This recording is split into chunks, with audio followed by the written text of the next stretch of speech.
Hello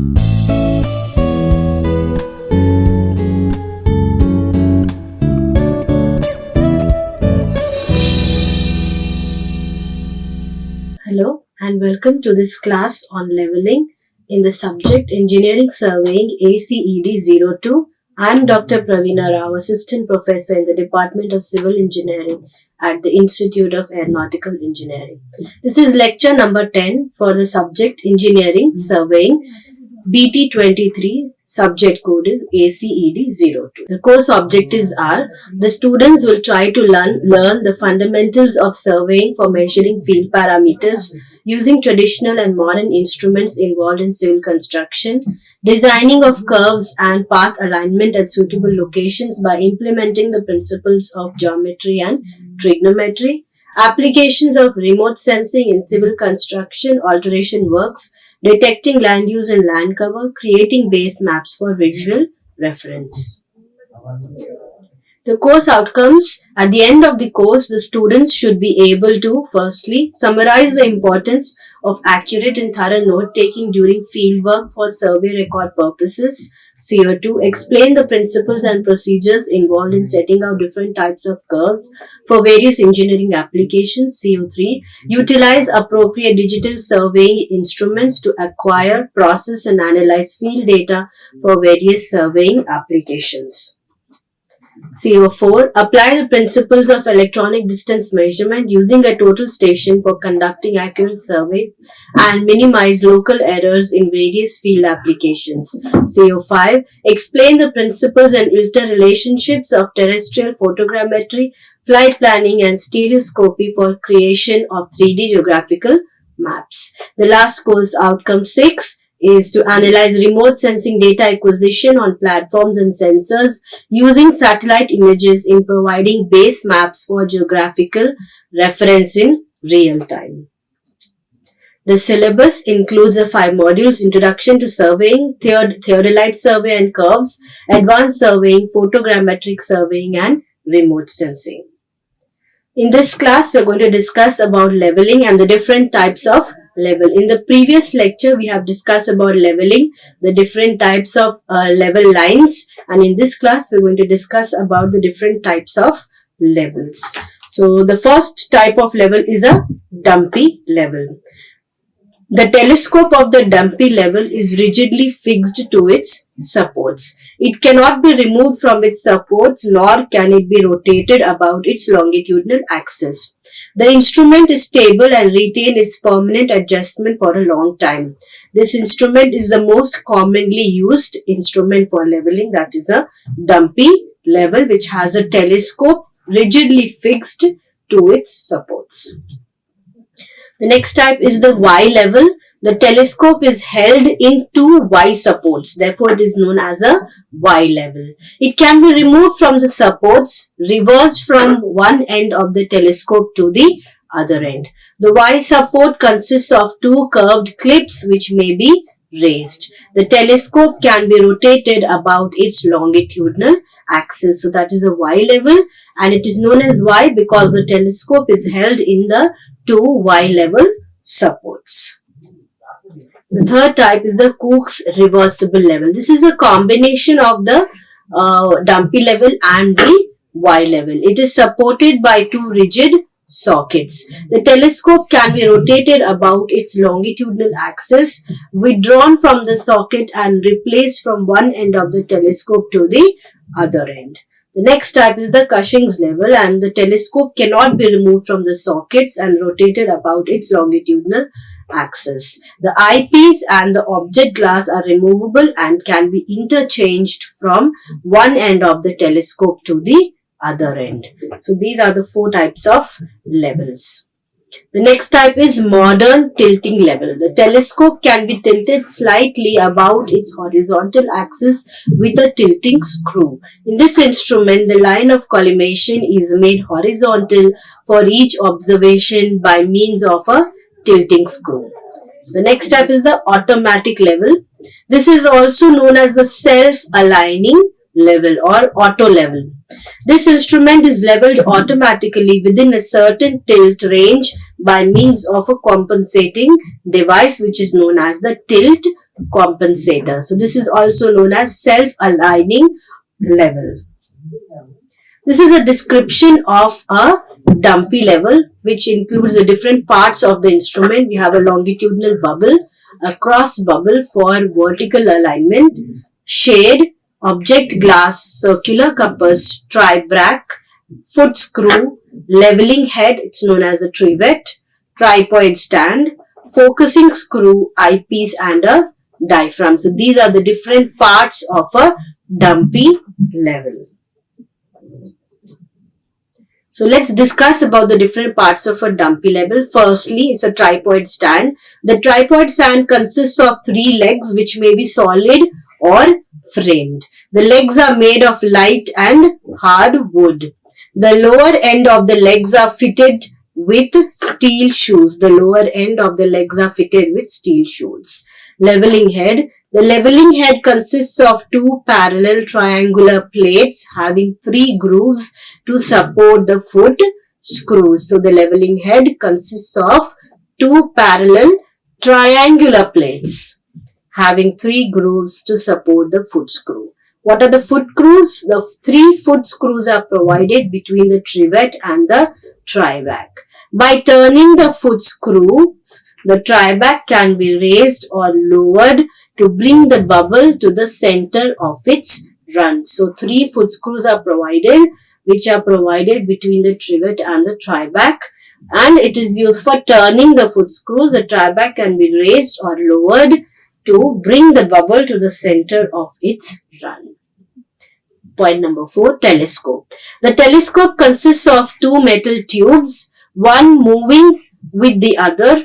It also consists of an object glass and an eyepiece on opposite ends. A diaphragm is fixed with the telescope just in front of the eyepiece. The diaphragm carries crosshairs and the telescope is focused by means of focusing screw and may have either external focusing or internal focusing. So there is a crosshair and the telescope has a diaphragm which is fixed and the telescope in front of the eyes. The telescope is focused by means of the focusing screw and may have either external focusing or internal focusing. Bubble tubes. 2 bubble tubes, one for longitudinal bubble tube and the other is called a cross bubble tube, which is placed at right angles to each other. These tubes contain spirit bubble and the bubble is brought to the center with the help of a foot screw. The bubble tubes are fixed on top of the telescope. So these 2 bubbles, one called the longitudinal bubble tube and the other is called the cross bubble tube. They are placed at right angles to each other and they contain a spirit with bubble which needs to be brought to the center to bring about leveling. Compass. A compass is provided just below the telescope for taking the magnetic bearing of a line when required. The compass is graduated in such a way that a pointer which is fixed to the body of the compass indicates a reading of 0 degrees when the telescope is directed along the north line. So whenever the telescope is directed at the north direction, it will be reading 0 degrees. And the compass is graduated which has a pointer which is fixed to the body of the compass. Leveling staff. The leveling staff is a graduated wooden rod used for measuring the vertical distances between the points on the ground and the line of collimation. The level staffs are classified into 2 groups. Firstly, the target staff and the self-reading staff. So we have a target staff and a self-reading staff, and the leveling staffs are used for which are made up of wooden rod and which is used for measuring vertical distances between the points on the ground. Then comes the types of staff. Firstly, the target staff. So the target staff consists of a movable target.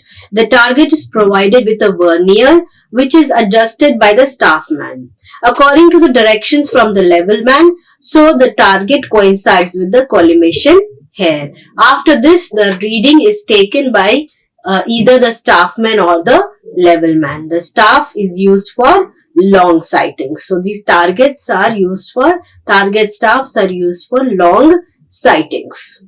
Self-reading staff. In self-reading staff, there are different types of self-reading staffs. So the first one is a SOAP with a telescopic staff. Such a staff is arranged in 3 lengths placed one into the other. It can be extended to a full length by pulling, and the top portion is solid of 1.25 meter length. The central box portion is hollow and of 1.25 meter length. The bottom portion is hollow and it is about 1.5 meter length.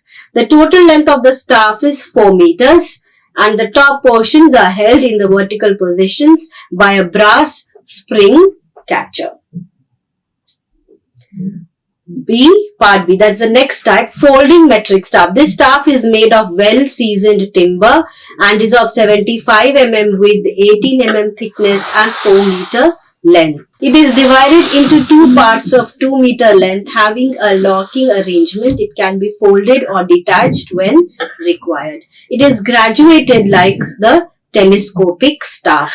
The one length staff is solid and made of seasoned timber. It is 3 meter long and graduated in same way as telescopic staff. The fourth type is the IARE staff.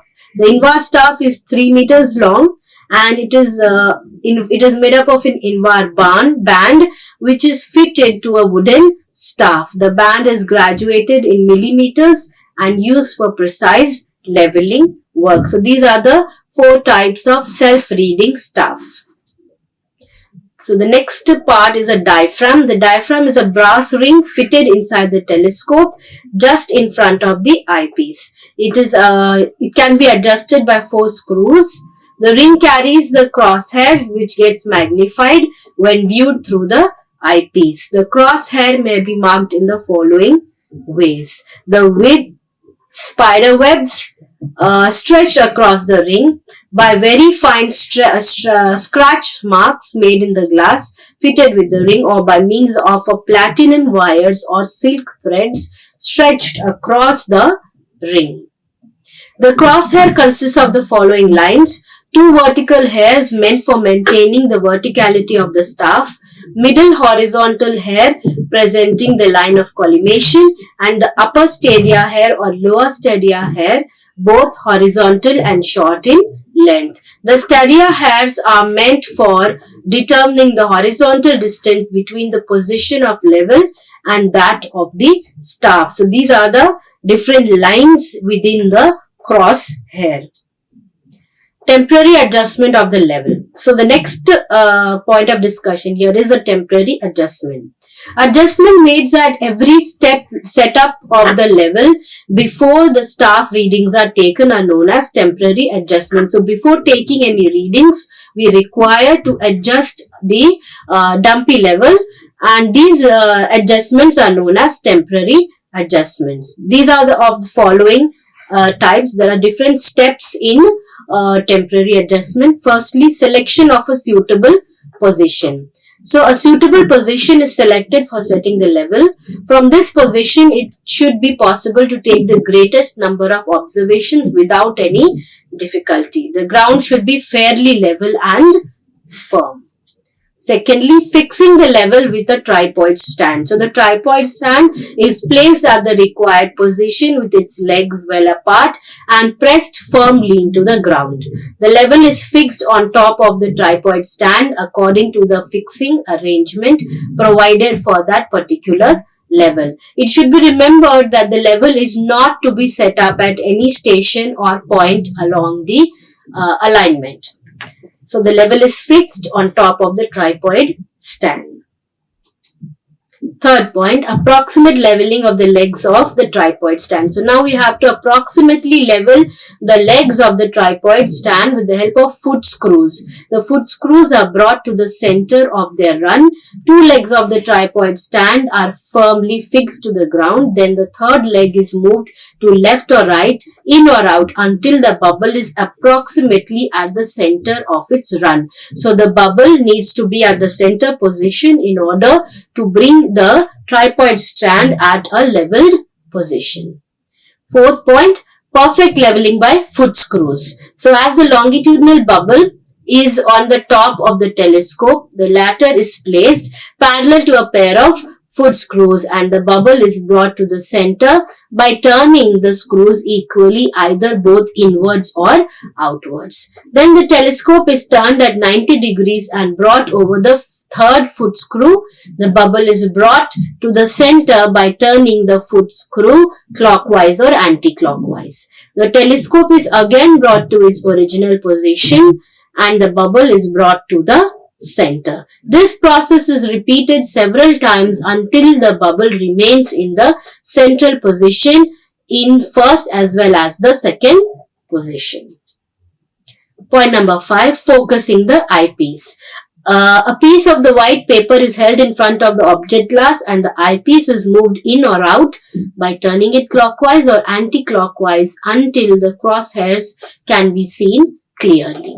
Point number 6, focusing the object glass. The telescope is directed towards the leveling staff. Looking through the eyepiece, the focusing screw is turned clockwise or anti-clockwise until the graduation of the staff is distinctly visible and parallax is eliminated. To eliminate the parallax, the eye is moved up and down vertically whether the graduation of the staff remains fixed relative to the crosshairs. So these are the different steps for temporary adjustments. Taking the staff readings. Finally, the leveling of the instrument is verified by turning the telescope in any direction. When the bubbles, that is the longitudinal and cross bubbles, remain in the central position for any direction of the telescope, the staff readings are taken. So finally, the leveling of the instrument is verified by turning the telescope in any direction, and when the bubbles, both the bubbles, the longitudinal bubble and the cross bubble, remain in the central position of any direction, then the staff readings shall be taken. These are the references. Textbook by B.C. Pulme, Ashok Jain and Arun Jain, Surveying Volume 1 can be used for this lecture. Thank you for joining in this session. Like, share and subscribe. Hit the bell icon for more updates.